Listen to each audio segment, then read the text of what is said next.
Anyway, friends, I gotta do some recordings while on this road trip here, so I'll be real quick. Oh my gosh, it swung towards me a little bit. We gotta watch this thing. I've actually done that. That's actually a mixer for cement. It does some of that. Well, anyway, so real quick, I want to talk to you about mirrors. The entire world's of mirror reflections around you. This is what blows my mind. I just realized, I don't know if any physicists have talked about that. My physics buddy, my physics buddy, or anybody else. Okay, because here's the thing is, see the windshield here, it's reflecting some things back at me. So how do you create a mirror? A mirror is like a piece of glass. It goes through some kind of, clear medium, and it hits something dark, black, right? And it bounces back. But it doesn't have to be pure black, because even like this windshield, it's got a darker background. In my understanding, because it's been a while since I studied how mirrors are working. Boy, this guy's swerving over here. Make sure he's okay. So this is going to be important why I explain to this in a spiritual sense. So anything solid white, where it talks about the Lord take your bloody garments and making them white. So white reflects all colors, all spectrums. It's the glory of your God. It's complete brightness, whiteness, whiteness. See, so dark things tend to absorb. We call them energy vampires or things like that. But they reflect a little bit. They reflect a little about yourself. I learned a little bit myself about the dark ones. When I'm like, geez, what's going on? So they reflect, and sometimes they'll mimic you or mimic things. Like they said, even Satan, the beast system, that tends to mimic God and his creations, right? That's like even all these things, like the moon's supposed to be a mirror, and like things like that. Even the witch, a mirror on the wall, who's the fairest of them all, which is the Mandela effect, mirror, magic mirror on the wall. So we can talk about that, because I think you know what that reference to Mandela effect is.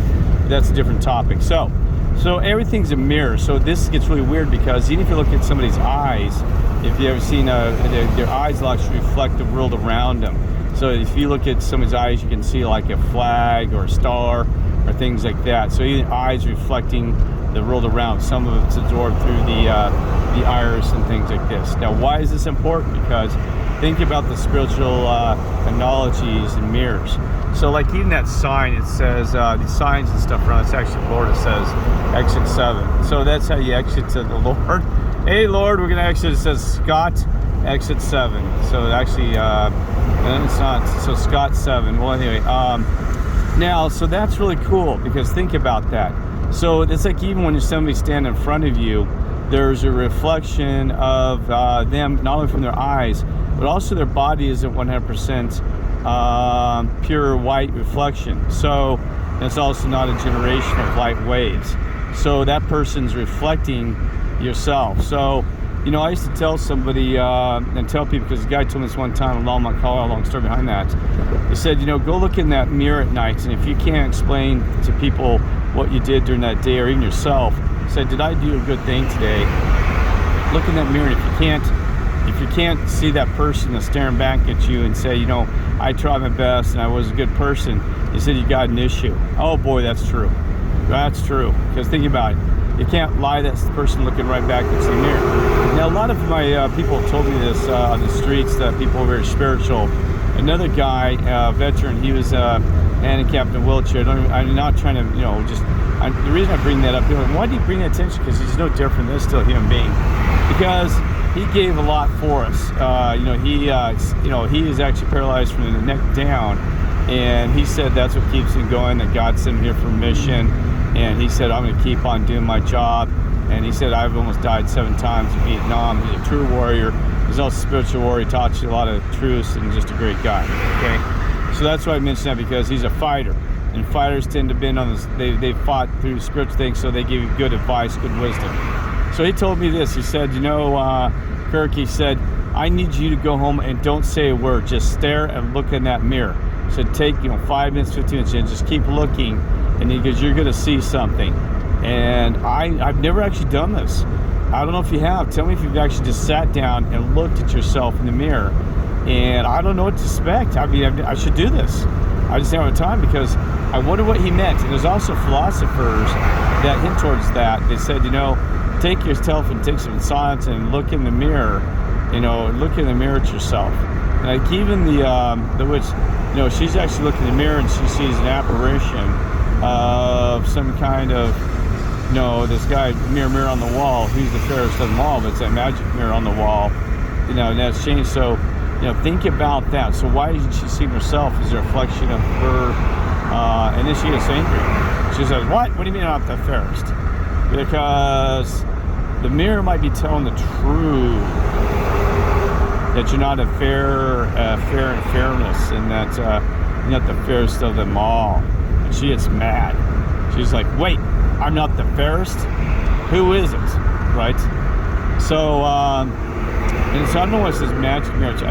I diagnosed it one time, but just kind of just lost it, and I'm just driving, can't focus that. So anyway, it's a mirror. So think about this, that the mirror, you got to mirror everything, and sometimes people are just fake. They mirror you. They reflect sociopaths, borderline personality disorder people.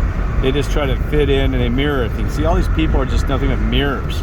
They're trying to not trying to insult them like NPCs. Even that highway here, by the way, it's got mirroring to the sky. If you look at angles, so I got 360 degrees around me of just mirroring, a central focus, just everything bouncing back at me. There's and slight variations in frequencies and different sorts of mirror, because everything's a mirror. Even this, even the steering wheel has some black in it coming through medium, so it's probably mirroring, through this reflection of even me. You probably see me with this, recording this, if in some kind of deep, somewhat archaic detail, right? So, like you said, everybody wants to mirror the society, not just accept in, so we got the ones who are trying to adopt in, no offense, that by their behaviors, they want to fit in the society. They'll take a download or whatever immediately because they want to mirror what the rest of the society is doing, because they get impacted by all directions of the mirror. Part of that mirror is the news, it's the TV, it's the speeches, the music, the movie industry. They're all are mirrors reflecting back on these people, so they just carbon copies mirroring it, just mirroring what has happened around them. So you got to break out of that mirror, the mirror of the matrix. You got to turn that mirror and back at that. So sometimes I do that when somebody starts attacking me, like one of these internet peers. You start repeating back to them, asking questions, reflect back at them, and all of a sudden they're like, wait, why you ask these questions? I had some like even officers have them say, what are you doing here? Well, I don't know. What are you doing here? Well, I'm doing my job. Well, I'm doing my job too. Well, you are? Well, what job is that? It's none of your business. Or I can say, well, I'm doing my job for God. Oh, what's your job?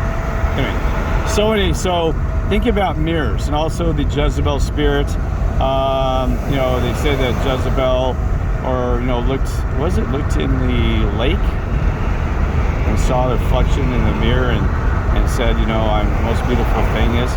So also, because here's the thing, is you wouldn't know your beauty unless you had a mirror. You would never, if we had never had a mirror, you would never know what you look like. And that could be a good thing, right? Because, because people say, oh, I don't look that good. Well, gosh, the beauty's in your heart. You don't need a mirror of that. Seriously.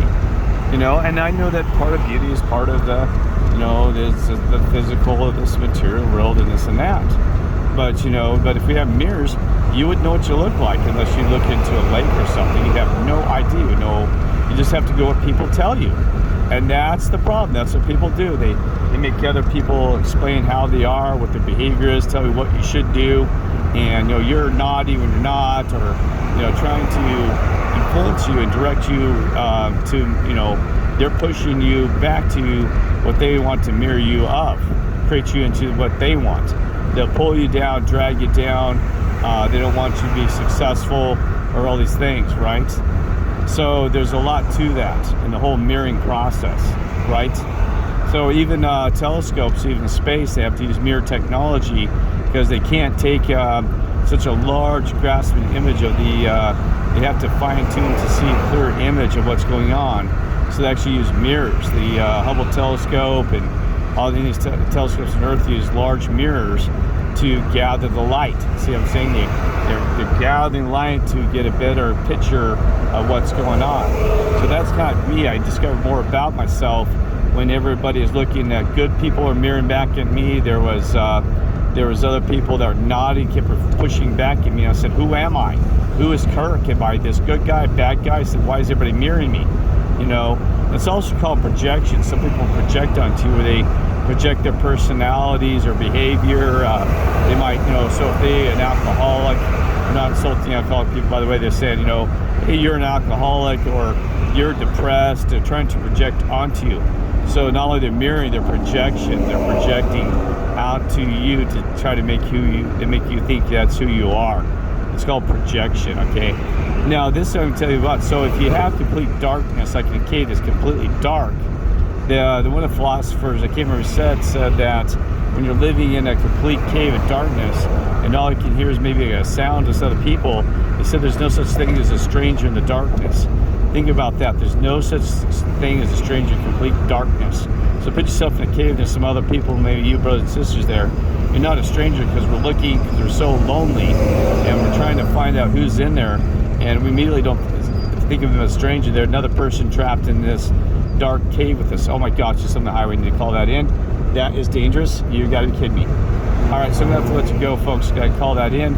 So think about that. So my mother, I told her about that. She said, well, there's evil, maybe it's an evil person. That's true, but maybe they'll work with you because everybody's in the dark. And that's what's happening in the world. Right now it's become darker and darker. That's why you brighter light in that darkness. And that's what people start looking for friends that are very extremely lonely or looking for those things. God bless you all.